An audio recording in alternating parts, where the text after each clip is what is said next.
The IRS reports that the penalties people have to pay for not buying health insurance are running twice as high as originally was expected. The law provided that you would have to pay either $95 or 1% of your income, whichever was greater. And most people assumed that the 95 would in fact be the ceiling. But the IRS reports that the actual penalties are ranging to an average of over $200 per taxpayer. And that's just the start. In 2015, if you fail to buy insurance, you're going to owe $230, $250. And if you fail to have health insurance in this coming year, in 2016, the penalties will go to $400 and $500.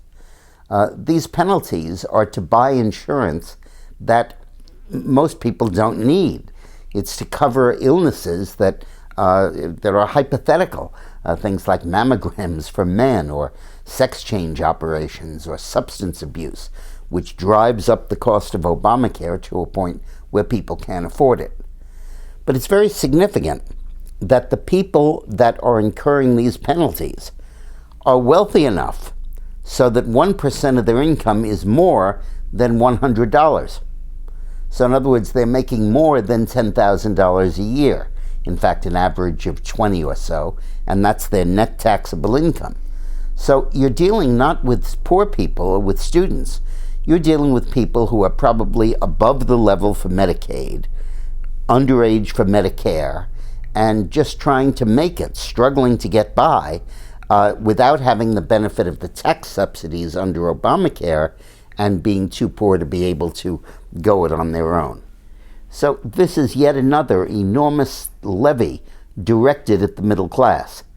Now, Obamacare is coming up for renewal in terms of enrollment starting on November 1st. And the problem is that very few people are signing up for it. When Obama launched, there were 9 million enrollees. Now he's expecting there'll be 9.4 million this year, only a slight increase. In the meantime, there are 30 million people that don't have health insurance and don't want it. 10 million of those people are actually paying the fine rather than buying the insurance. Another 10 million are paying insurance on their own, paying for it themselves, and not taking a tax credit because they so dislike the Obamacare plans. So by any stretch, this program is a catastrophe.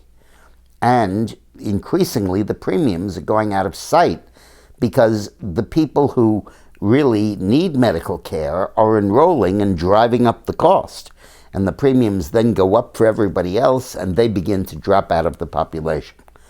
30 states have reported their premium levels for next year. That is, increases that will take place this year. And the average is double digits, and 8 or 10 states, it's more than a 1/3 increase in the level of the premiums. This is going to be a huge issue against Obama, and against the Democratic Party, against Hillary in 2016. Thanks for watching.